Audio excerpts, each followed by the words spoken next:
ভাল লাগে না। ভাল লাগে না? মন খারাপ হয়ে যায়। মন খারাপ হয়ে যায় কেন? মার জন্য মন খারাপ হয়? আসসালামু আলাইকুম, সবাইকে ভয়েস অফ রাজবাড়ির পক্ষ থেকে শুভেচ্ছা জানাচ্ছি। দর্শক, আজকে আমরা একটু কথা বলবো একটা ছোট্ট শিশুর সঙ্গে, অর্থাৎ পথ শিশুদের নিয়ে কাজ করছি আমরা একটু, যে রেল স্টেশনে থাকা পথ শিশুদের জীবন কেমন হয়। তো আজকে আমরা রাজবাড়ী রেল স্টেশনে একটি পথ শিশু পেয়েছি। সেই পথ শিশুর কাছে জানবো তার কথা, তার 10 বছর বয়সে তাকে কতটুকু কষ্ট সহ্য করতে হচ্ছে। আমরা যতদূর জেনেছি তার 4 বছর বয়সেই মা মারা যায়। ওর মা মারা যাওয়ার পর তার ঠাঁই হয়েছে এখন রেল স্টেশনে। অর্থাৎ মা মারা যাওয়ার পরে বাবা তার কোনো খোঁজ খবর রাখেনি। নানা বাড়িতে কিছুদিন থাকার পরে নানা নানিও মারা যায়। তারপর থেকেই সে ছন্ন ছাড়া। আমরা সেই আজকের এই শিশুটির কথা জানবো তার কষ্টগুলো কেমন।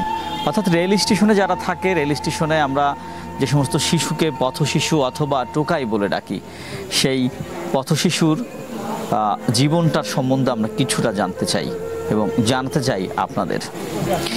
তোমার নাম কি? সিয়াম। সিয়াম, তোমার বাড়ি কোথায়? আমার বাড়ি ভাঙা। ফরিদপুর ভাঙা। আচ্ছা, তুমি এই ভাঙা থেকে রাজবাড়ি কিভাবে আসলে?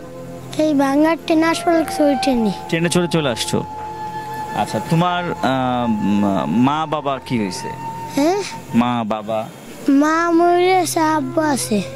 বাবা খোঁজ নেয় না তোমার? না। কেন? হ্যাঁ, কেন? আব্বু হলো আমার মা বিয়ে হচ্ছে, তার লেগে আসছে আমার ছেলে সাইডে। তোমার বাবা আবার পরে বিয়ে করছে, মানে উনি বিয়ে করার পর আর তোমার খোঁজ নেয় না? কি বলে? না, পরিচয় দেয় না কেন জানি না। আচ্ছা, তো তুমি যখন তোমার মা মারা যায় তখন তোমার বয়স কত ছিল? 10 না 4। মানে এখন তোমার বয়স 10 বছর, তাই তো? তা যখন তোমার মা মারা গেছে তখন তোমার বয়স ছিল 4 বছর। তো এই 6 বছর তুমি কিভাবে, কোথায় ছিলা? আপনারা বিটা আমার নিয়ে গেছিল, এটা কাকা কয়ে দিছিল, তারপরে উনি নিয়ে পালছে, তারপরে কইছে যা। কতদিন পালছে সে তোমাকে? আপনি 1 বছর না 2 বছর জানি। 1 বছর না 2 বছর। তারপরে এই ট্রেন ধরে ঘুমাইছি, ট্রেনে ফরিদপুর আসবো, ফরিদপুরে ঘুমাই পড়ছি ট্রেনে, তারপরে আসতে এই জায়গায় দিয়েছি। মানে এখানে আসছো, তারপরে এই জায়গায় এসে নামছি, তারপরে সে নিয়ে থাই। মানে এখানে স্টেশনে থাকো এখন? কার কাছে থাকো? ওই জায়গায় বাবু মামার দোকান আছে, বাবু মামার দোকানে। দোকানে কি করো? দোকানে কি করো? সারা রাত জায়গা থাই, তারপরে বিয়ানে ঘুমাই। মানে সারা রাত জেগে থাকো, সকালে ঘুমাও কেন? সারা রাত জায়গা থাকতে হয় কেন? রাত 2টার সময় ট্রেন আসবে, ওই ট্রেনে বেচা কিনা করবো, তারপরে আবার ঘুমাই পড়বো। মানে ট্রেনে রাত 2টা যে ট্রেন আসে, ওই ট্রেনে বেচা কিনা করবা ট্রেনের যাত্রীদের কাছে, তারপরে ঘুমাও কোথায়? ওই বাবু মামার দোকানে সহি আছে, দোকানেই ঘুমাও। অর্থাৎ তুমি রেল স্টেশনে তোমার জীবন চলতেছে, তাই তো? এই স্টেশনে তোমাকে কে জায়গা করে দিছে? এখানে কে এনে দিছে তোমাকে? আমি এই জায়গায় ট্রেনে আইছি, ট্রেনে আইসে ওই বাবু মামা ডাক দিছে, দেখায় দিয়েছি, তারপরে সে আমার কইছে এই দোকানেরটাই থাকবি। তারপর তো এখানে থাকো। এখন কি ঠিক মতো খাওয়া দাওয়া, ঠিক মতো সবকিছু পাও? হ্যাঁ, এই যে কাপড় চোপড় কিনে দিছে। এই কাপড় চোপড় কিনে দিছে দোকানদার? আচ্ছা, ভালো তো। আচ্ছা, তোমার এই যে মায়ের কথা মনে পড়ে না, বাবার কথা মনে পড়ে না? সবার কথাই মনে পড়ে। তো যাইতে ইচ্ছা করে না বাবার কাছে? যাবার চাই, তারপরে ওই কথা মনে করে তারপর যাই না। বাবার কথা মানে মনে পড়ে, যাও না কেন? বাবা বাইরে দিছে দিয়ে। বাবা বাইর করে দিছে দেখে? কেন তোমাকে বের করে দিল কেন? মা বিয়ে হচ্ছে, স্বপ্ন বা মারে ধরে, আব্বু মারে ধরে, তারপরে আমার কইছে কি জানতে বাইরে যা। মানে কে বলছে বাইরে যা? আম্মু আর আব্বু। মানে তোমার যে সৎ আম্মু? হ্যাঁ, আর হ্যাঁ? আব্বু। তোমার আব্বু? ওখানে কি তোমার ভাই বোন আছে? না, ভাই হইলো মামা গোতে। হ্যাঁ, ভাই হইলো মামা গোতে, কুড়ি ভাই। তোমার কি আরেকটা ভাই আছে? আপন আরেকটা ভাই আছে? হ্যাঁ, সে কই থাকে? ওইটা মামা গো কাছে। ও, মামাদের কাছে। তুমি থাকলে না কেন? হুম, তুমি থাকলে না কেন? আমার নেয় নাই। তোমার নেয় নাই কেন? আমি খেলবার দিয়েছি, তারপরে বাইরে খুঁজছে, তারপরে আপনি খেলবার দিয়েছি মাঠে, ভাই মাঠে যায় নাই, তারপরে আমারে বাইরে কাপড় খুঁজে আসতে হাইটে এসে, তারপরে আমার মামারা নানি কয়ে ডাহে মামি উনাগো কাছে গেছি, তারপর কইছি মামারা কোথায় গেছে, তারপরে কই কি তোর মামারা ঢাকা গেছে। তারপরে ট্রেন ধরে এইদিকে আইছি, তারপরে আইছি। মানে এখানে আছো কতদিন তুমি এই রেল স্টেশনে থাকতেছো? 2 বছর না 4 বছর। 4 বছর? 4 বছর, 2 বছর না 4 বছর জানি। মানে 4 বছর কি এখানেই আছো তুমি?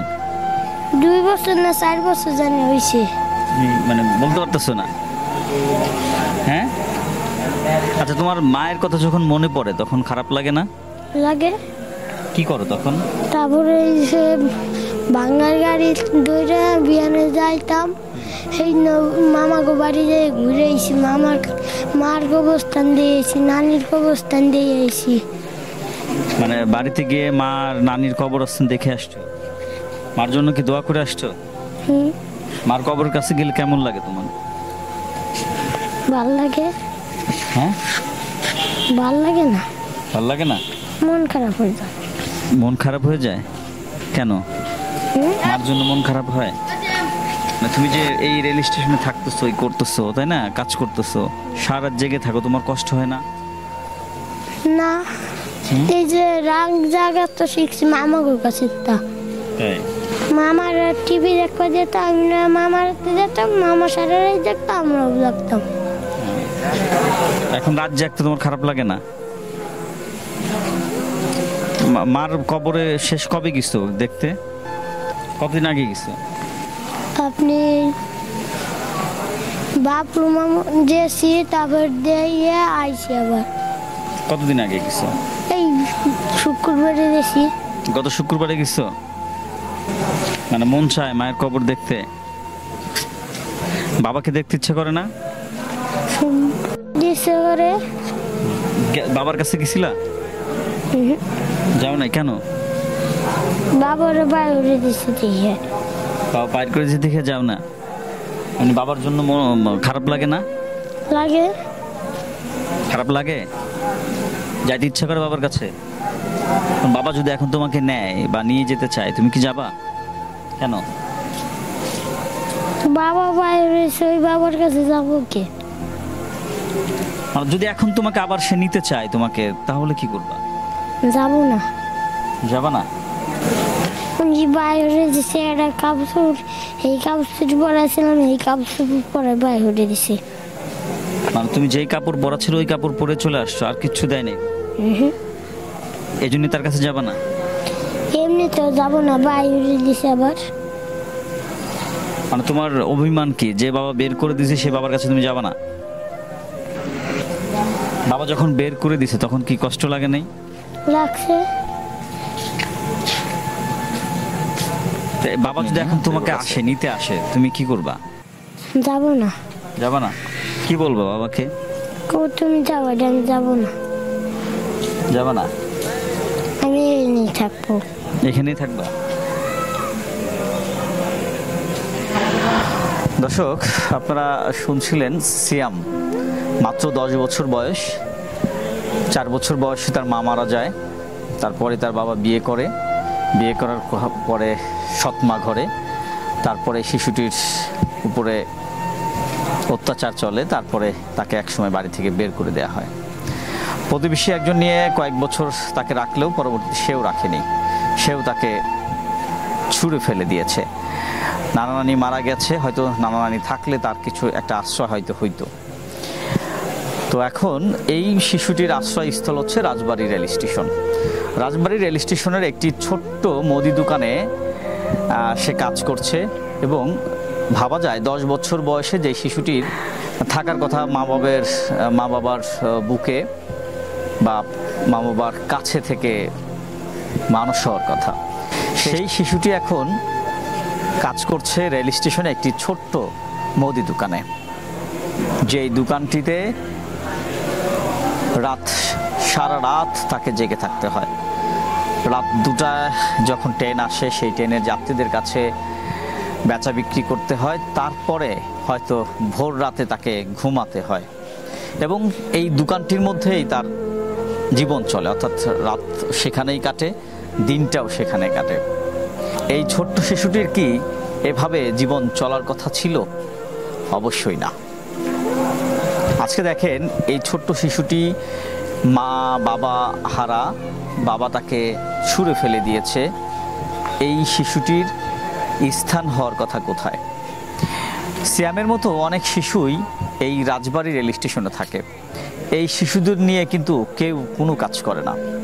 আমাদের রাজবাড়িতে অনেক সংগঠন আছে দেখি, শিশুদের নিয়ে কাজ করার অনেক বিষয় নিয়ে আমরা বিভিন্ন সময় জেলা প্রশাসকের সম্মেলন কক্ষে আলোচনা সভা সেমিনার হতে দেখি, কিন্তু এই পথ শিশুদের নিয়ে কিন্তু কেউ কাজ করেছে এই পর্যন্ত আমার অন্ততপক্ষে নজরে আসেনি। ছোট্ট সিয়ামের মতো হাজারো শিশু বাংলাদেশের বিভিন্ন রেল স্টেশনে ঘুরে বেড়াচ্ছে। তারা পথ শিশু, তারা টোকাই, তারা ভাঙুরি ব্যবসায়ী বা ভাঙুরি টুকিয়ে তারা জীবনযাপন করছে। এই শিশুরাই আঠা খাচ্ছে, এই শিশুরাই মাদক সেবন করছে, এই শিশুরাই একটা সময় রাজনীতির বলির পাঠা হচ্ছে। বিভিন্ন সময় তাদেরকে দিয়ে অনেক আন্দোলন সংগ্রামে কাজে লাগানো হচ্ছে। এই পথ শিশুদের ভবিষ্যৎ ঠিক করবে কে? রাষ্ট্রের দায়িত্ব নেওয়া উচিত এই শিশুদের জন্য, যাতে রেল স্টেশনে থাকা পথ শিশুরা মানুষ হতে পারে। সেই বিষয়ে বাংলাদেশের যে সংস্থাগুলো আছে, বিভিন্ন সংস্থাগুলো যারা শিশুদের নিয়ে কাজ করেন, প্রথমে আপনারা একটু রেল স্টেশনগুলো একটু ঘোরেন, দেখবেন সিয়ামের মতো অনেক শিশুই আছে যারা পরিবারহীন, পরিচয়হীন। এই সমস্ত শিশুর দায়িত্ব রাষ্ট্রকেই নেওয়া উচিত। আচ্ছা সিয়াম, তোমাকে যদি কেউ নিতে চায়, তোমাকে যদি কেউ পালতে চায়, যে তোমাকে নিয়ে সে দত্তক নিবে অথবা তোমাকে লালন পালন করবে, তুমি কি তার কাছে যাবা? হ্যাঁ, বলো, তোমাকে যদি কেউ নিতে চায় তুমি কি করবা? যাবা? আচ্ছা দর্শক, আপনারা যদি কেউ এই শিশুটিকে দত্তক নিতে চান, এই শিশুটিকে যদি একটি সুন্দর জীবন দিতে চান, অনেকের সন্তান হয় না বা অনেকেই বাচ্চা চান, খোঁজেন অনেকেই, তো যারা একটি শিশু লালন পালন করতে চান, এই ছোট্ট শিশুটিকে আপনারা নিতে পারেন, সে যেতে ইচ্ছুক আছে। দর্শক, আজকের মতো বিদায় নিচ্ছি। দেখা হবে আবার নতুন কোনো বিষয় নিয়ে, নতুন কোনো সিয়ামের গল্প নিয়ে। একটা বিষয় বলে রাখি, যারা যদি এই শিশুটির দায়িত্ব কেউ নিতে চান, যদি এই শিশুটিকে তাকে একটু ভালো জীবন দিতে চান, আমাদের সঙ্গে যোগাযোগ করবেন এবং রাজবাড়ী রেল স্টেশনে এসে বাবলুর দোকানে এসে আপনারা খোঁজ করতে পারেন, পেয়ে যাবেন এই শিশুটিকে। মাত্র 10 বছর বয়স, তার জীবনে এখন অনেক কিছু হয় নাই, জীবনটা কেবল মাত্র শুরু হয়েছে। এই ছোট্ট শিশুটি ভালো একটি জীবন পাক, এমনটাই প্রত্যাশা আমাদের থাকবে। আজকের মতো বিদায় নিচ্ছি, দেখা হবে আবারও নতুন কোনো গল্পে। সে পর্যন্ত সকলেই ভালো থাকুন, সুস্থ থাকুন, ভয়েস অফ রাজবাড়ীর সাথে থাকুন। আল্লাহ হাফেজ।